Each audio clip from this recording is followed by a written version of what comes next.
After all this time, finally, Facebook is being sued right into the disgusting, nasty ground where it deserves to be, right in the fourth layer of hell where it doesn't deserve to see the light of day. Mark Zuckerberg is actually getting his lizard skin taken off his overly white body. Love to see it, very happy about it, because Meta is facing $1.4 trillion lawsuit. Gee willik, that is so much. That's an Elon Musk amount of money right there. That's disgusting. So Meta faces $1.4 trillion penalty and lawsuit over teen mental health. Whoa, we finally care about teen mental health. Hold on, whoa, hold up a second.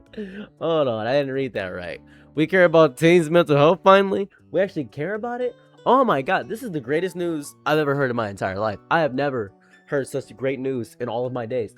Teen mental health is finally being acknowledged and cared for once in its entire life. I never even thought it was possible. Didn't even thought it was humanly possible. So let's read this. Let's go to the weeds of what's going on.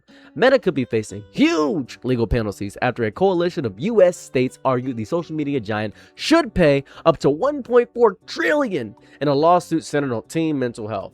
Brought forward by California, Colorado, Kentucky, and New Jersey, the lawsuit essentially accuses Meta of violating the Children's Online Privacy Protection Act, COPPA, which prohibit companies from collecting personal information for children under 13 without parental consent. Interesting. That's real specific. If they're doing that, that is a little bit disgusting. You hate to see that. If they succeed in the lawsuit and gain the full amount they have proposed, Meta said it could face penalties totaling a staggering $1.4 trillion, a sum equal to the company's valuation, which Meta has called outlandish. Now, to be quite honest with you, it is outlandish. That's crazy. But I do like seeing big companies get completely annihilated because it's funny to watch a big thing fall. I like watching dominoes get destroyed, and by all goodness, bisexual Jesus, by all means, by all men, bisexual men hitting me up in my DMs asking me for whole pics. I love to see it. Meta says proposed $1.4 trillion outlandish. The states allege that Facebook and Instagram, I forgot they're the same thing now, were deliberately designed to be addictive for young users. No dip. Wow. Hey, you guys are really successful with manipulating people. Yeah, that's kind of what it means to make a company. I really don't know what to tell you. That's why sugar was here. That's why I put caffeine and everything. But I didn't know you could sue for this. That's insane. Contributing to a range of mental health issues, including anxiety, depression, self-harm, and the ending of one's own life. The lawsuit also accuses Meta of misleading the public about the safety risk associated with its platforms. Interesting. You know what? That's fair. That's fair. That's so awesome. I think people just didn't read. I'm just going to keep it a stack with you. I'm pretty sure people just don't read. And not to defend Facebook of all places, but I'm pretty sure people just don't read. Meta has repeatedly denied the allegation and argued the state's proposed penalties are legally unjustified. In a court filing, the company claimed the 4 states were improperly double or even triple counting teens who allegedly experience harm by calculating penalties based on how much time users spend on Facebook and Instagram each day, which is a lot. And people, I know a lot of people say, who uses Facebook? A lot of people still use Facebook. These remedies have no basis in the record on this case, are entirely unmoored from the claimed deceptive statements or unfair practices, are based on features this court has held are immune from liability under Section 230 and violate the legal and due process limits on the scope of Unfair Practice Act penalties. Meta lawsuits wrote referring to the federal law that broadly shields online platforms from liability for user-generated content. Okay, cool. Although the specific remedies sought by the states remain unknown, attorneys representing the plaintiffs said during a court hearing that their calculations are based off each state's laws and estimates on the number of teens affected, users affected. That's interesting. Meta also argued that the proposed financial punishment is unprecedented, writing, a sanction of that size has no analog in the history of consumer protected enforcement, and describing the state's proposed remedies as unsubstantialized and outlandish. A spokesperson for the California Attorney General Law Office is defending the lawsuit, saying, our lawsuit alleges Meta has prioritized profits over the safety of kids and fueled the mental health crisis we see impacting a generation of American citizens. The California Department of Justice looks forward to holding Meta fully accountable at trial in August. They're currently scheduled to face trial in the federal court in Oakland on August 18th, and legal experts generally expect potential penalty to be significantly lower than a $1.4 trillion figure. Yeah, $1.4 trillion is insane. I don't think they're going to actually reach $1.4 trillion in any capacity, but I will say that this is a big point of contingency for a lot of mental health for children, because a lot of people don't care about mental health for children. Nobody cares about this. Facing out $1.4 trillion over this is crazy. I think this is going to be one of the touchiest, most dicey conversations we have about the internet for the next decade, right? I think this is going to be a big thing for the next decade. 4 states are pursuing this case and accusing Meta of being addictive. Every platform is built to be addictive. That's what the purpose of the platform is. That's what it's supposed to. That's why gacha games exist. That's why big colorful things exist at the casino. That's why phones do the specific things. That's why I get confetti when I get a 1 out of 10 video. That's why it's green instead of yellow. That's why they have different colors coordinated for specific things. Things are built to be addictive. That's the point of the thing. I understand parents looking at their children locked into a glowing rectangle for 9 hours wondering, what happened? Did I raise my child wrong? This is absolutely ridiculous. And in I'd say like maybe 60% of cases, maybe 51% of, I'm gonna say 51% of cases, I'd say is usually the parent just putting that iPad baby in front of the iPad to become an iPad baby. Look at my iPad baby. Oh, he loves his Coco Melon and his Bluey and his all this stuff. I think that's a big issue as well. I think that's a huge issue when it comes to a lot of people that do that kind of stuff. It's just huge. I don't think that's a bad thing. I think that's a realistic thing that happens a lot of the time. That's what happens. I also think this answer society is slowly crawling towards will be kicking teenagers off more and more of the internet. That's not bad. That's not bad. Like, that's not horrifying to kick teenagers off the internet. But what is bad is putting walls everywhere. I think there should be, and I've said this before, I've said this many times, there should be 3 different internets. There should be a kid internet, a teen internet, and then an adult internet. I think there should be 3 different internets. That is a very, it feels as though that nobody ever talks about. I made a 2-hour video about this one time, about the 3 internets. It was such a big video. Then it got copyright strike because I used one clip of one guy talking from a YouTube channel, and I was smaller at the time, so I couldn't combat it. I didn't have the people to do that. I'm thinking about re-releasing that video, or at least remaking it in some way. The 3 internets, it's just will be smart. Because in the 3 internets video, the better argument was there's the regular internet, which is the adult space of the internet where 18 to everyone goes. There's the dark part of the internet, which is the dark web, and then there's the child internet. Those 3 internets is what I was talking about, but a more refined idea or a more specific idea would be kid, teen, adult. Just the 3 internets would be smarter to do that. But right now we do have 3 internets. It's the dark web, regular internet, and then the kid internet. And then people from the dark web mess people in the kid internet, and the regular internet doesn't really do much about that because they're too busy on the regular internet, which is the biggest part of the internet.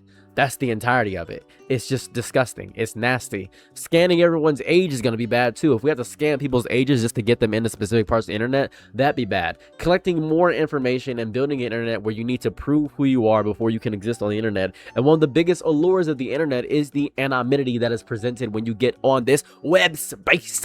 When you get on the web space, when you use the Spider-Man web, boom, boom, J. Jonah Jameson, when you use your Peter Parker ability to become your everyday man, you get the power of anonymity. That's why all of you guys can insult me and comment on me and mess up and talk about my eyes all the time and say my eyes look disgusting all the time and say I look tired all the time, despite the fact that I'm fully awake right now and I'm gonna have more energy than you. And the fact that I can do that, that's what it is. That terrifies me more than almost anything else in this whole discussion about the internet. When the internet started, back in the heyday of the internet, back when this began, back in the progenitor ages of the Mesozoic era and the Cretaceous period, nobody knew what the hell this is going to become. Nobody knew it was going to become the greatest libraries in human history. Nobody knew it would become a massive pornography warehouse. No one knew that. This is a global political machine, a dating service, a propaganda network, a shopping mall, a school, a church, a cult compound, a television station, a place where a 14-year-old with no friends can finally discover there are other strange little creatures out there who understands them. Oh, I thought I was weird out here. You guys also like dinosaurs? Yes, I love Suchomimuses. You like Suchomimuses? I love Carnotaurus? I love Carnotaurus. Oh, you like Carnotaurus? What about the Pachycephalosaur? You know about the Pachycephalosaur? You know about that racist dinosaur from the land before time? And they all say it in unison, the land before time? That was the GOAT. Oh my goodness. You guys seen Winx Club? You seen Cubics? Man, this is crazy. Whoa, you went to Vans Warped Tour? Wait a minute.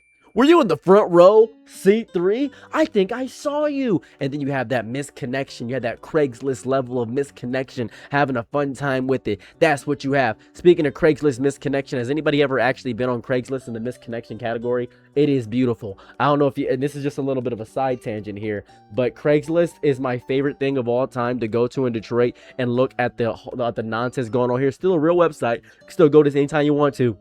Really fun. Go to automotive, you can do little gigs and odd jobs, do computer stuff. But then there's the missed connections tab, and it's just people that I go through this a lot. A Gen at Beer Fest, and you can just see, hey, I had a few conversations with you, and you recommended stuff and told me when you graduated high school. What? Oh, sorry, we graduated high school. We didn't get a chance to exchange more information, but you were dope, and I'd love to talk more. Peaches and creams were dope. And it's just this, and they're hoping somebody replies to this person, and you can reply right here, and you can say, hey, I'm actually Jen, this is gonna be fun. You can get their email and all this stuff, and you can actually reach out to them, and it's really a personal kind of thing. I've had so many fun stories because of Craigslist and me just posting a bunch of ads on here. That's probably why I get into so many very, very evil situations. But that's the thing, nobody knew the internet was gonna become this thing where you could just connect to anybody and have the most fun of your life. The internet grew faster than any human culture could process. We handed everybody a tool capable of reaching millions of people, millions of human beings, and then gave them absolutely zero restrictions. Good luck, little Jimmy. Here is access to every thought humanity ever recorded. Whoa, the wealth of human knowledge at my fingertips? That's right, little buddy. You got this.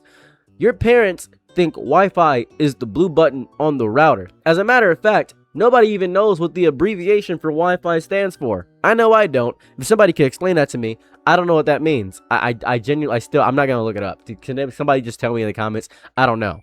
What do we build, guys? The most powerful communication tool in history. But then acted shocked when people started using it in ways we did not anticipate. The internet has been a safe space for millions of people. For me especially too, it's been a great place for me. I need people to remember during this whole conversation about suing Meta and Instagram and stuff like that, queer kids found each other online. Disabled people found communities online. Kids with obscure interests, I'm talking about you Steven Universe fans, I'm throwing straight at you, discovered other people cared about the weird shit they cared about. And then there's, oh my god, what is it? Infinity Train. I can still watch Infinity Train, thank God, through my specific means. I grew up in an era where being strange could leave you isolated in whatever random town you happen to spawn inside. That if wherever your spawn point was, you're getting cooked. Moving my foot right now. The internet cracked the walls open. The same internet has predators, extremists, scams, harassment, revenge, the revenge smut, gore, eating disorder communities. Algorithms capable of feeding a vulnerable person increasingly extreme content for hours. This thing that you're watching me on, your phone or your computer or whatever you're doing this on, is a tool. Humans have spent our entire existence picking up tools and immediately asking two questions. How can I build a house with this? Or how can I beat someone to death with this? That is how every tool has always operated. The internet is not an exception to that rule. But the internet is, indefinitely, the most extreme example of the use of that tool. The biggest frustration is that we have built almost no cultural safety net around the internet. Where are the mandatory media literacy classes? Where is the class teaching a 13-year-old how an algorithm works? Where is somebody explaining engagement farming or rage bait, parasocial relationships, sponsored content, data collection, political propaganda, the emotional manipulation used in titles and thumbnails? I hope next year I actually try to get into Stream University and I'm able to teach people about media literacy. I say this constantly. Old people do not understand the internet, and we currently have extremely old people running huge portions of the world. These people are writing policies about technology they struggle to describe. We keep having congressional hearings where somebody asks a tech CEO a question that sounds like their grandson explained TikTok to them. That's it. That's all it sounds like. It sounds like garbage. It sounds like gobbledygook and hot piss. It sounds like stupid nonsense over and over again. Hey, it's a CEO, can I ask you a question? What's the tic-tac? Yeah, right here, we're going to put an AI data center around top of you. That's what we're going to do. We're going to put an AI data center around top of you, and we're going to put an AI data center around top of you. Okay, how is it going to affect us? You're going to be great. Your electric bill is going to be $6 billion, but you're going to be fine. Okay, I'm going to get $6 billion? Sure, whatever. Oh, I love that. And then that's it. That's it. That's the reality of it. The issue has grown beyond normal parenting, beyond normal legislation, beyond telling a kid to go outside. And how deeply I want to say it's the parents' fault. I want to say that. We need people who understand the machine. We need people who grew up inside of it. We need people who know what it actually feels like to have your entire adolescence documented and curated and monetized by forces you could not even see. And I know everyone expects me to clap. Oh my God, this is so good. When a massive company gets threatened with $1.4 trillion, because I hate big companies with my whole chest. I eat the downfall of corporations for breakfast. Give me a spoon. I will sit outside the burning headquarters with a bowl. Yet, I think reducing the entire mental health crisis down to Meta did it is so painfully simple. Meta deserves scrutiny, obviously, over the specific accusations in this case. The allegations surrounding addictive design and misleading safety claims deserve a courtroom, yes. The jury may listen to me. I give you this. I give you presentation. I give you love. I give you fire. But I think it has to be more. I think it gotta be more. I still need us to discuss the ecosystem we voluntarily entered. We agreed to be monitored. We accepted personalized advertising. We clicked yes. We kept clicking yes. We gave these companies our location, interests, friends, shopping habits, political interests, and all of our emotional triggers, and then acted completely astonished when the machine became extremely good at predicting that would keep us staring at it. We built the cage and then blamed the architect for locking the door. And this is interesting. It's an interesting phenomenon that we've done. Please take some personal agency in the media you consume and the content you consume. I am begging you. You cannot purely rely on the almighty algorithm for everything entering your skull. When is the last time you actually discovered something on your own? Seriously. When is the last time you searched through a forum, walked into a bookstore, clicked the 7th page of search results, found an artist with 30 followers? Right? Have you ever done that? Have you ever actually found an artist with 30 followers and just said, oh, I like this artist a lot? I mean that with my whole chest. Go to Instagram and try to find somebody like that, because I find them all the time. They're probably my favorite part of doing anything. I love them so much. I go to Instagram and I have many people that I follow that are just smaller content creators. There's an amazing 3D artist that is starting a 3D artist, and I can see the groundwork of their 3D art and it looks really good. I think it's some of the greatest thing of all time. There is the Mars Loves Frogs. It's this content creator right here. Let me pull them up real fast. They're outstanding. I think this is an amazing content creator. They are making really good. They have 186 followers and following 804 people. But I really like the methodology behind their stuff. It looks weird and wacky, and this is their first animation. And I can see they made all the models themselves. I think that's good. I think this is actual art, and the algorithm didn't recommend this to me. I just found this on my own. I think this is just fantastic and phenomenal. I think it looks good. I like it. And I've already preached about my other artists, you know, the Oni-Core and stuff like that, and how their art is outstanding and how much I appreciate that on Instagram. And I go to Facebook and follow these people, and I find them everywhere, and they're just good. Finding people like that is really good. When's the last time you've actually done that? When's the last time you've done that? Just when? There's a YouTuber, one of my favorite YouTubers of all time. His name is Sam Kennard. Sam Kennard is an amazing YouTuber who makes amazing directorial stuff. It's just really, really good. If you see Sam Kennard, this was not recommended to me. Sam Kennard was an accident. This person right here with 22,000 subscribers, I found this person on accident. The first video I ever saw from him, I only have 2 years. This one, it's a big video, but I found this person. This was really cool. I was really happy to find this person a year ago, and they have helped with my content journey in a way that I couldn't even fathom. They have been amazing for my content work, and they have helped me out a lot. Not personally, but just watching their content. That's what it is. When have you done that? When have you watched a movie with no TikTok clips explaining why it's a hidden masterpiece? We have allowed recommendation systems to become our friends, our DJs, our movie critics, our political advisors, our news anchors. Our entire taste is algorithms. We've done this. We've done this. The algorithm wakes up and tells you what to be angry about. It tells you what song is good. It tells you what person is ugly. It tells you what relationship behavior is toxic. It tells you which mental illness you apparently have this week. At some point, you need to grab your own brain by the steering wheel.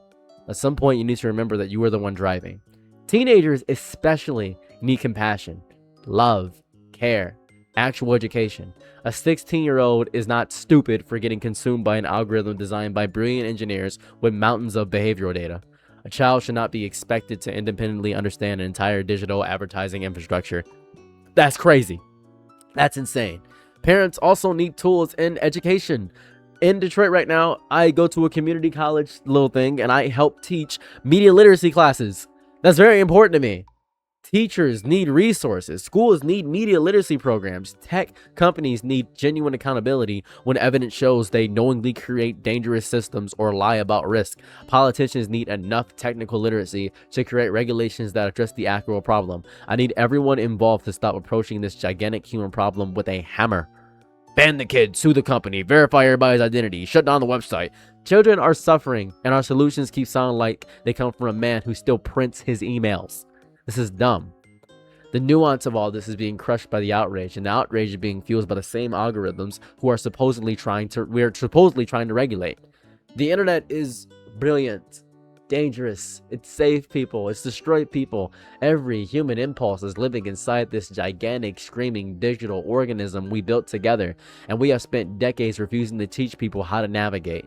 Meta may have to answer for the specific conducts these states are alleging. That's fine, whatever. And I'm pretty sure the courts are going to fight over an absolutely cartoonish amount of money, Scrooge McDuck money. My deeper fear is after the lawsuit. I fear we learn absolutely nothing. I fear we build more surveillance, demand identification from everybody, kick teenagers into smaller hidden corners, and let another algorithm take Meta's place 5 years later. Please learn how your feed works. Please teach your children about how advertising works. Please actively search for things. Please develop a taste that belongs to you. The algorithm should not know who you are before you do. Seriously, it shouldn't. It shouldn't. It just shouldn't. Anyways, thank you guys so much for checking my content. That's been me, and I'm out. Peace. Bye. I'm your Nick and Night, be my Laurel. Happy to try what you need. Your world, I love to live in it. I love the ride when you're free.